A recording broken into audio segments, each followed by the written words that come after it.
سورہ نور کی آیت نمبر 41 سورہ نور کا 6واں رکوع اور 18ویں پارے کا 12واں رکوع۔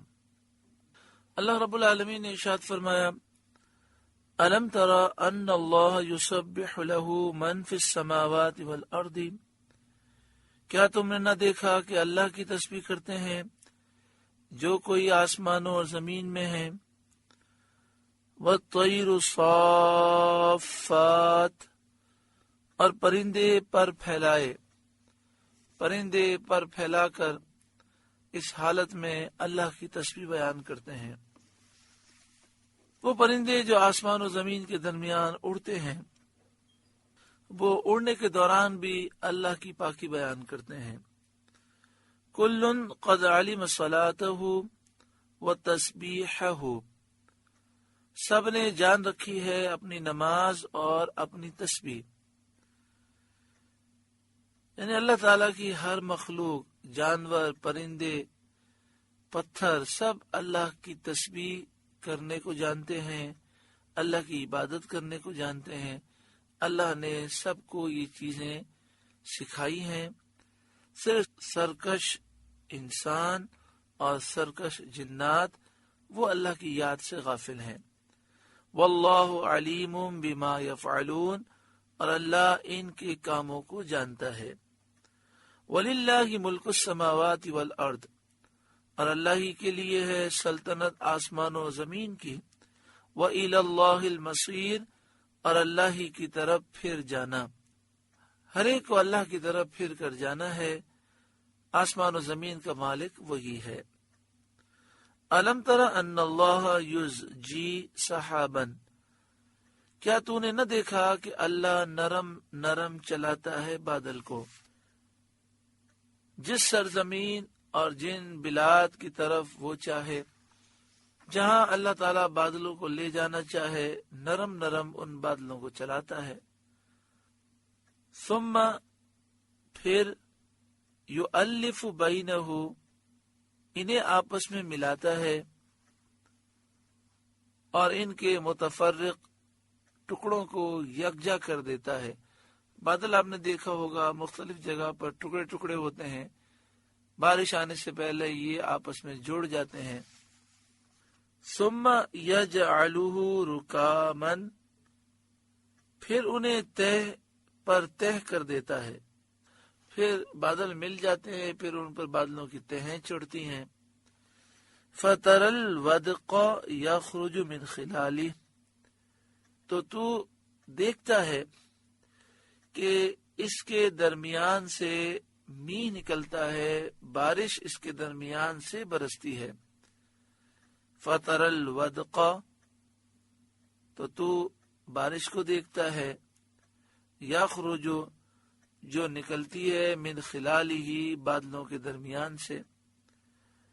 وَيُنَزِّلُ مِنَ السَّمَاءِ مِن جِبَالٍ فِيهَا مِن بَرَدٍ، اور اتارتا ہے آسمان سے اس میں جو برف کے پہاڑ ہیں ان میں سے کچھ اولے۔ اس آیت کریمہ کی تفسیر میں ایک معنی یہ بیان کیا گیا کہ جس طرح زمین میں پتھر کے پہاڑ ہیں، ایسے ہی آسمان میں برف کے پہاڑ اللہ تعالیٰ نے پیدا کیے ہیں، اور یہ اللہ کی قدرت سے کچھ بعید نہیں، اللہ تعالیٰ ہر چاہت پر قادر ہے۔ تو ان برف کے پہاڑوں سے اولے اللہ تعالیٰ برساتا ہے۔ اور ایک معنی یہ ہے کہ آسمان سے اولوں کے پہاڑ اللہ تعالیٰ برساتا ہے۔ آسمان سے اولے اتنے گرتے ہیں کہ اولوں کے پہاڑ آسمان سے گرتے ہیں، یعنی بکثرت اولے اللہ تعالیٰ برساتا ہے۔ رب العالمین کی شان و قدرت، جن علاقوں میں اولے پڑتے ہیں یا برف پڑتی ہے، وہاں آپ جا کر دیکھیں تو برف کے اولوں کے پہاڑ بن جاتے ہیں۔ فَيُصِيبُ بِهِ مَن يَشَاءُ، پھر ڈالتا ہے انہیں جس پر چاہے، اور جس کے جان و مال کو چاہتا ہے ان سے ہلاک و تباہ کرتا ہے۔ وَيَصْرِفُهُ عَن مَن يَشَاءُ، اور پھیر دیتا ہے انہیں جس سے چاہے، یعنی اللہ تعالیٰ جس کے لیے چاہتا ہے اس کے جان و مال کو محفوظ رکھتا ہے۔ جہاں چاہتا ہے بارش ہوتی ہے، اولے پڑتے ہیں، برف باری ہوتی ہے، برف پڑتی ہے۔ جسے چاہتا ہے بارش سے، اولوں سے، برف سے ہلاک فرما دیتا ہے، اور جسے چاہتا ہے محفوظ رکھتا ہے۔ یکاد سنا برقہ یذہب بالابصار، قریب ہے کہ اس کی بجلی کی چمک آنکھ لے جائے اور روشنی کی تیزی سے آنکھوں کو بیکار کر دے۔ یعنی بارش کے موقع پر جو روشنی چمکتی ہے اس روشنی کی شدت کا ذکر ہے، اللہ کی شان و عظمت کا ذکر ہے۔ یقلب اللہ اللیل والنہار، اللہ بدلی کرتا ہے رات اور دن کی، کہ رات کے بعد دن لاتا ہے اور دن کے بعد رات لاتا ہے۔ ان فی ذلک لعبرۃ لأولی الابصار، بے شک اس میں سمجھنے کا مقام ہے نگاہ والوں کو جو بصیرت رکھتے ہیں، جن کے دل کی آنکھیں کھلی ہوئی ہیں، وہ ان باتوں میں غور و فکر کرتے ہیں اور سمجھتے ہیں، عبرت حاصل کرتے ہیں۔ واللہ خلق کل دابۃ من ماء، اور اللہ نے زمین پر ہر چلنے والا پانی سے بنایا، یعنی تمام اجناس حیوان کو، انسان کو اور تمام جانوروں کو پانی کی جنس سے اللہ نے پیدا کیا۔ ان سب کی اصل پانی ہے، اور یہ سب باوجود متحد الاصل ہونے کے باہم کس قدر مختلف الحال ہیں۔ سارے جانور، سارے پرندے، ساری مچھلیاں، سارے انسان، سب کی پیدائش پانی کی جنس سے ہوئی ہے۔ اصل سب کی ایک ہے، لیکن سب کے حال کتنے مختلف ہیں۔ یہ خالق عالم کے علم و حکمت اور اس کے کمال قدرت کی روشن دلیل ہے۔ فَمِنْهُمْ مَنْ يَمْشِي عَلَى بَطْنِهِ، تو ان میں کوئی اپنے پیٹ پر چلتا ہے، جیسے سانپ، مچھلی اور بہت سے کیڑے۔ وَمِنْهُمْ مَنْ يَمْشِي عَلَى رِجْلَيْنِ، اور ان میں کوئی دو پاؤں پر چلتا ہے، جیسے انسان اور پرندے۔ وَمِنْهُمْ مَنْ يَمْشِي عَلَى أَرْبَعٍ، اور ان میں کوئی چار پاؤں پر چلتا ہے، جیسے تمام چوپائے اور درندے۔ یخلق اللہ ما یشاء، اللہ بناتا ہے جو چاہے۔ ان اللہ علی کل شیء قدیر، بے شک اللہ سب کچھ کر سکتا ہے۔ لقد انزلنا آیات مبینات، بے شک ہم نے اتاری صاف بیان کرنے والی آیتیں، یعنی قرآن کریم کی صاف واضح آیتوں کو ہم نے نازل کیا، جس میں ہدایت ہے، احکام بیان کیے گئے، حلال اور حرام کا واضح بیان موجود ہے۔ واللہ یہدی من یشاء الی صراط مستقیم، اور اللہ جسے چاہے سیدھی راہ دکھائے، اور سیدھی راہ جس پر چلنے سے رضائے الہی اور نعمت آخرت میسر ہو، دین اسلام ہے۔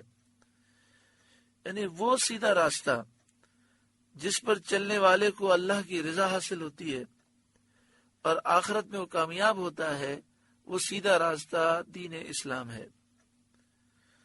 آیات کا ذکر فرمانے کے بعد یہ بتایا جاتا ہے کہ انسان تین فرقوں میں، تین گروہ میں منقسم ہو گئے، تقسیم ہو گئے۔ ایک وہ جنہوں نے ظاہر میں تصدیق کے حق کی اور باطن میں تکذیب کرتے رہے، وہ منافق ہیں۔ ایک گروہ یہ ہے جس نے ظاہری طور پر کلمہ پڑھا، ظاہری طور پر حضور کا نام بھی لیا، لیکن دل سے تعظیم تکریم نہیں کی، دل سے ایمان نہیں لائے، وہ منافقین ہیں۔ دوسرے وہ جنہوں نے ظاہر میں بھی تصدیق کی اور باطن میں بھی معتقد رہے، وہ مخلصین ہیں، وہ مومنین ہیں، ظاہر سے بھی اسلام لائے اور دل میں بھی اسلام موجود ہے۔ تیسرے وہ جنہوں نے ظاہر میں بھی تکذیب کی اور باطن میں بھی تکذیب کی، باطن میں بھی جھٹلایا اور ظاہری طور پر بھی کلمہ کفر کہا، وہ کفار ہیں۔ ان کا ذکر بالترتیب فرمایا جاتا ہے۔ وَيَقُولُونَ آمَنَّا بِاللَّهِ وَبِالرَّسُولِ، اور کہتے ہیں ہم ایمان لائے اللہ اور رسول پر، وَأَطَعْنَا، اور ہم نے حکم مانا، ثُمَّ يَتَوَلَّى فَرِيقٌ مِّنْهُمْ مِّن بَعْدِ ذَلِكَ، پھر کچھ ان میں سے اس کے بعد پھر جاتے ہیں اور اپنے قول کی، اپنی بات کی پابندی وہ نہیں کرتے۔ وَمَا أُولَئِكَ بِالْمُؤْمِنِينَ، اور وہ مسلمان نہیں۔ یہ لوگ منافق ہیں کیونکہ ان کے دل ان کی زبانوں کے موافق نہیں، دل میں کچھ اور ہے، زبان سے کچھ کہتے ہیں۔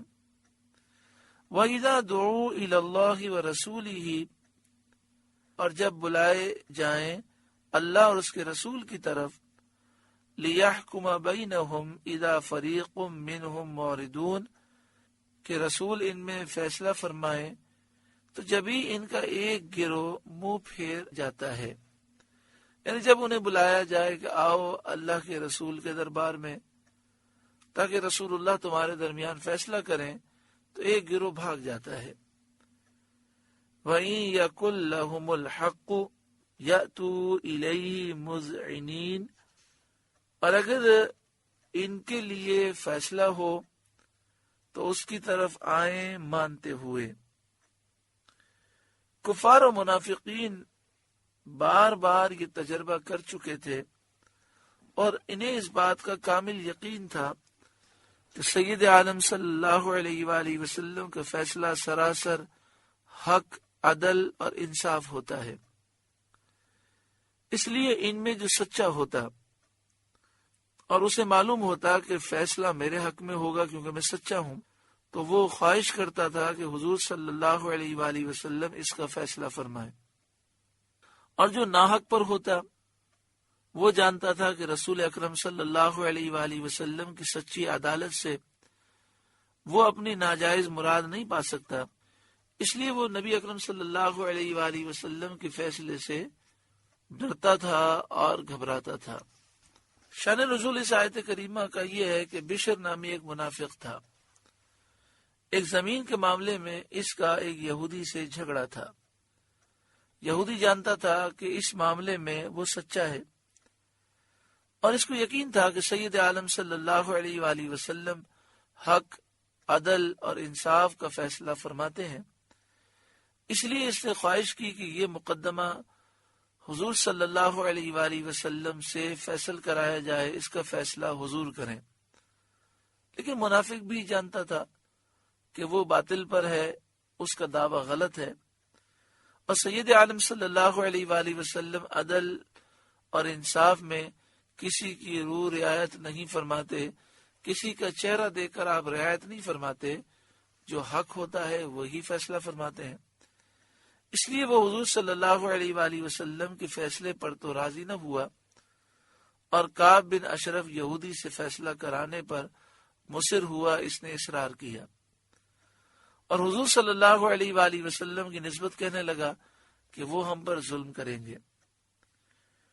لیکن یہودی نے ضد کی، مجبوراً وہ نبی اکرم صلی اللہ علیہ وآلہ وسلم کی خدمت میں گیا۔ آپ نے یہودی کے حق میں فیصلہ دے دیا۔ سرکار دو عالم صلی اللہ علیہ وآلہ وسلم کی بارگاہ سے نکل کر اس نے یہ کہا کہ مجھے اطمینان نہیں ہوا، میں حضرت عمر سے فیصلہ کرانا چاہتا ہوں۔ جو منافق تھا اس نے یہ جب بات کہی تو یہودی کو بڑی حیرت ہوئی۔ اس نے کہا بڑے عجیب آدمی ہو، تمہارے نبی صلی اللہ علیہ وآلہ وسلم کے فیصلے پر تم مطمئن نہیں ہو۔ اس نے ضد کی اور کہا کہ میں حضرت عمر سے فیصلہ کرانا چاہتا ہوں۔ جب حضرت عمر رضی اللہ تعالیٰ کے دربار میں پہنچے اور یہودی نے یہ بات کہہ دی کہ ہم نبی اکرم صلی اللہ علیہ وآلہ وسلم سے فیصلہ کرا چکے ہیں اور حضور نے میرے حق میں فیصلہ دے دیا ہے، تو آپ نے فرمایا پھر تم میرے پاس کیوں آئے ہو؟ تو یہودی نے کہا کہ یہ نہیں مانتا، اس کا دل مطمئن نہیں ہے۔ تو حضرت عمر رضی اللہ تعالیٰ عنہ نے اس سے سوال کیا تو اس نے کہا کہ بات اسی طرح ہے، تو حضرت عمر رضی اللہ تعالیٰ عنہ نے فرمایا ٹھہرو میں آتا ہوں.